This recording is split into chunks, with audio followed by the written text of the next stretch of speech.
এখন আমরা আছি কারুশিল্প মেলা ও পিঠা উৎসব ভিলেজ পার্কে। এর আগে ছিল বিসিক উদ্যোক্তা মেলা, এরপরে আবার বিভিন্ন ধরনের মেলা হতেই থাকবে। তো চলেন ভিতরে গিয়ে আপনাদেরকে সম্পূর্ণটা দেখানো যাক। ভিতরে না আসতে নাচতেই দেখতে পেলাম আমার কাকা আর কাকি সামনে দিয়ে হেঁটে যাইতেছে, আর এইদিকে আমার মতো সিঙ্গেলরা মেলায় গিয়ে ভিডিও ছাড়া আর কি বা করবে। হাতের ডান পাশে দেখতে পারতেছেন বরিশাল বিশ্ববিদ্যালয়, যেখানে হাজারো ছেলেদের পড়া স্বপ্ন। এখন আমি আছি বরিশাল লঞ্চঘাট, যেটা এক সময় বরিশালের ঐতিহ্য ছিল। দুপুরের খাবার খাওয়ার জন্য আমরা চলে আসছি হোটেল গরোয়ায়, আর এইখান থেকে আমাদের দুজনের জন্য নিয়ে নেই খাসির কাচ্চি বাসমতি চালের 260 টাকা প্লেট। এইটার ফ্লেভারটা খারাপ ছিল না, তো এইটার রিভিউ ফুল ভিডিওতে দিব। এখন আমরা আছি বরিশাল সদর রোড সিটি কর্পোরেশন রোডে, যেখানে হাতের বাম সাইডে আপনারা দেখতে পারবেন যে বিভিন্ন ধরনের জামা কাপড় বিক্রি করতেছে, যেগুলো মানেও ভালো এবং দামেও কম। আসসালামু আলাইকুম গাইস, কি অবস্থা, কেমন আছেন সবাই? আশা করি সবাই ভালো আছেন, আল্লাহর রহমতে আমি অনেক ভালো আছি। তো আপনাদের সবাইকে স্বাগতম আমার নতুন ব্লগে। এখন আমরা আছি দবদবিয়া ইটের ভাটায়। আজকে আমরা একদিনের ভিতরে বরিশালের সব দর্শনীয় স্থানগুলো ঘুরবো এবং আপনাদের সাথেও শেয়ার করব। যেহেতু একদিনের ভিতরে বরিশাল শহরটাকে ঘুরতে হবে, তাই সকাল সকাল আমি আর কাকা বাইক নিয়ে বেরিয়ে গেলাম। এখন আমি আছি দবদবিয়া 0 পয়েন্টে। সোজা গেলে আপনারা কুয়াকাটা যেতে পারবেন এবং হাতের বামই আছে বরিশাল। এদিকে কাকা বলে বাইকে নাকি তেল ভরতে হবে, তাই আমরা ফিলিং স্টেশনে চলে গেলাম তেল ভরার জন্য। এইদিকে আমি দুইটা হাঁস দেখতে পারে জুম করার পরেই দেখতে পারি এই হাঁসগুলো আসল নয়। আর এরপরে আমাদের বরিশালে ঘোরার জন্য যতটুকু তেল দরকার ওইগুলো ভরে তারপরে আবার তাড়াতাড়ি করে চলে গেলাম। এদিকে বলতে বলতে আমরা চলে আসি দবদবিয়া ব্রিজের কাছে। হাতের বাম সাইডে একটি হাসপাতাল উঠতেছে, আর হাতের ডান পাশে দেখতে পারতেছেন নল সিটি হাউজিং এজেন্ট, যেখানে জাতীয় গৃহায়ণ কর্তৃপক্ষ মানুষের সুযোগ সেবায় খুবই কম দামে প্লট বিক্রি করে থাকেন। এখন আমি যেই ব্রিজে আছি, এই ব্রিজটাকে যারা চিনেন না তারা আসলে নল সিটি বরিশালের কেউ হতেই পারে না। যারা ঢাকা থেকে কুয়াকাটার উদ্দেশ্যে যান তারা এই ব্রিজের উপর দিয়ে কুয়াকাটা যেতে হয়, আর এই ব্রিজের নাম হলো দবদবিয়া ব্রিজ। এখন আমরা আছি ভোলা রোড। এই রাস্তাটাকে ভোলার মানুষেরা অবশ্যই চিনবে, কারণ আপনারা যদি ভোলা থেকে বরিশাল আসতে হয় তাহলে এই রাস্তা দিয়ে আসতে হবে। যদিও নদীর বিকল্প নেই, তারপর নদী থেকে আপনারা আসলে দেরি লাগবে, কিন্তু রাস্তা দিয়ে আসতে বেশি সময় লাগে। আর এইদিকে তো এই কথা আপনাদেরকে বলতে হয় না, যারা এই রাস্তা দিয়ে সচরাচর চলাফেরা করে তারা তো অবশ্যই বরিশাল বিশ্ববিদ্যালয়টাকে চিনে থাকবে। আর যারা চিনেন না বা বরিশালের বাইরে থেকে ভিডিওটা দেখতেছেন তারা দেখে রাখেন, এটাই আমাদের বরিশাল বিশ্ববিদ্যালয়। স্বপ্ন যাদের গুছতে পারা 21টা বিশ্ববিদ্যালয়ের ভিতরে এইটাও কিন্তু একটা। যদি কখন আপনাদেরকে এখানে পড়তে আসতে হয় তাহলে আমার এই ভিডিওটা খুবই উপকারী হবে। আর এই সব বিশ্ববিদ্যালয়ে পড়া হাজারো ছেলেদের স্বপ্ন হয়ে থাকে, যদিও ছেলে বললে ভুল হবে, বাংলাদেশে মেয়েরাও কোনো দিক থেকে কম নয়। এখন যেটি দেখতে পাচ্ছেন এটি হচ্ছে আমাদের বরিশালের ঐতিহ্য শেরে বাংলা একে ফজলুল হক মেডিকেল কলেজ, যেটা এশিয়ার সর্ববৃহৎ হাসপাতাল, আর সেটা আমাদের বরিশালের ভিতরেই অবস্থিত। আজ আমার বরিশালের ভিতরে জন্মগ্রহণ করতে পেরে খুবই আনন্দ বোধ করতেছি, কেননা বরিশালের ভিতরে এমন কিছু আছে যেটা একদিনের ভিতরে ঘুরে দেখানো সম্ভব নয়। সামনেই দেখতে পারতেছেন বরিশাল ক্রিকেট স্টেডিয়াম, যেখানে মেরামতের কাজ চলতেছে। হয়তো আগামী বছর থেকে এখানে আমরা বিপিএল খেলা দেখতে পারবো। এখন আমি আছি বরিশাল জেলা প্রশাসকের কার্যালয়ে। আগেই বলে দিই ভাই, আজকে আমার ব্লগটা একটু বেশি বড় হবে, কারণ আমাদের বরিশালের সব সৌন্দর্য এক ভিডিওতেই পেয়ে যাবেন আপনারা, তাই সম্পূর্ণ ভিডিওটা অবশ্যই দেখবেন। আমার মনে হয় না এর আগে বরিশালের সমস্ত ঐতিহ্যবাহী সৌন্দর্য এক ভিডিওতে কেউ তুলে ধরতে পেরেছে, তাই আমি সেইটাই চেষ্টা করলাম। আপনারা অবশ্যই সম্পূর্ণ ভিডিওটি দেখবেন আর কমেন্টে জানাবেন কেমন হয়েছে। কাকা, এখানে কিসের আন্দোলন হইতেছে? হ্যাঁ,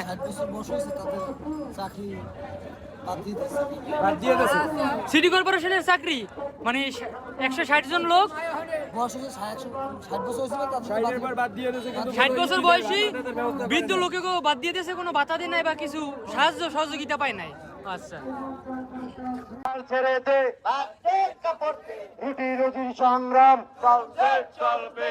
এইখানে বরিশাল সিটি কর্পোরেশনের 160 জন কর্মস্থলের লোক, তাদেরকে 60 বছর বয়সের ঊর্ধ্বে হওয়ার কারণে চাকরি থেকে বাদ দিয়ে দেওয়া হয়েছে। তো তাদেরকে কোনো সাহায্য সহযোগিতা না করার কারণে চাকরি থেকে বাদ দেওয়ার জন্য তারা বিক্ষোভ মিছিলে বসছে।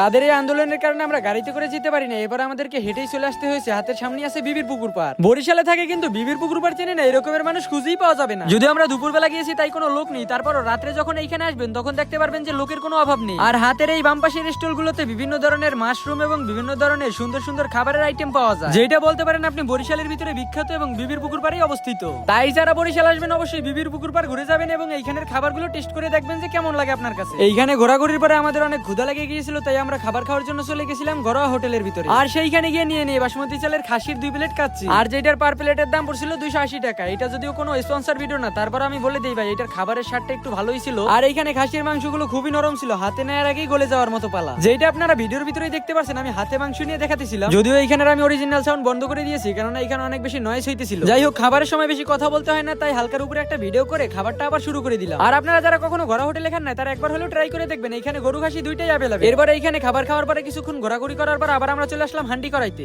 আপনারা অনেকেই ভাবতে পারেন একটু আগেই তো খাবার খেয়েছিলাম, তারপরে এখানে ঢোকার কি প্রয়োজন ছিল বা ওইখানেই কেন খাবারটা খেলাম। ওইখানে খাবার খাওয়ার কারণে এর আগে আমি হান্ডি করাইতে অনেকবারই খেয়েছি, তাই এখানে চলে আসলাম একটু ঘোরার জন্য এবং হালকা কিছু খাবার খেয়ে নিলাম। আমার এই ভিডিওটা দেখে অনেকে হয়তো পাগল ভাববে, কেননা যে ওইখান থেকে একটু খেয়ে আসলাম, এরপর এইখানে আবার কি খাবো। ভাই এইখানে খাবার এর আগেও টেস্ট করছি, কিন্তু তেমন একটা ভালো ছিল না। তারপর আমি আসতে চাইছিলাম না, আমার ভাই আমাকে নিয়ে আসছে। এরপরে হালকা কিছু খাবার অর্ডার দিয়ে উপরে চলে আসলাম এবং উপরের ভিউটা অনেকই সুন্দর। আমার যতটুকু মনে হয় এইখানের খাবারের থেকে উপরের পরিবেশটা বেশি সুন্দর, তাই মানুষ এইখানে ছবি তোলার জন্য আসে আর হালকা কিছু খাবার খেয়ে যায়। তবে আমি বলবো না যে এতটাও খারাপ, আমার কাছে একটু হালকা অন্যরকম মনে হইতেছিল। তারপর আপনারা যারা আসবেন অবশ্যই ট্রাই করে দেখবেন কেমন লাগে, সবার মুখের স্বাদ তো আর এক না। ভাই আমি বলতেছি না এদের খাবার খারাপ, আপনি আসবেন ট্রাই করে দেখবেন এবং কেমন লাগে অবশ্যই আপনিও রিভিউ দিবেন। তবে যাই বলেন না বলেন, তাদের খাবারের স্বাদ যে এরকমের, তার থেকে বেশি সুন্দর হলো তাদের উপরের ভিউ। আর এইটার উপর থেকে বলতে গেলে বরিশালের সমস্ত সৌন্দর্যই একসাথে উপভোগ করা যায়। আমার এই ভিডিও যদি হান্ডি করার কোনো কর্তৃপক্ষ দেখে থাকেন অবশ্যই দুঃখিত, কিন্তু আপনাদের খাবারের ফ্লেভারটা একটু অন্যরকম করার চেষ্টা করবেন। ওইখান থেকে আমরা কিছু পিক তোলার পরে এরপরে চলে আসি লঞ্চ ঘাট। লঞ্চ ঘাটের ওইদিকে কাজ চলতেছিল, তাই আমরা সাইড থেকে আসতেছিলাম। আর এইটা হচ্ছে গিয়ে ভোলা লঞ্চের ঘাট। একসময় যেখানে লঞ্চের মেলা ছিল, এখন সেইখানে তেমন একটা লঞ্চ খুঁজেই পাওয়া যায় না। এইখানে আছে যদিও ছোট ছোট লঞ্চ, ওইগুলো হচ্ছে ভোলা।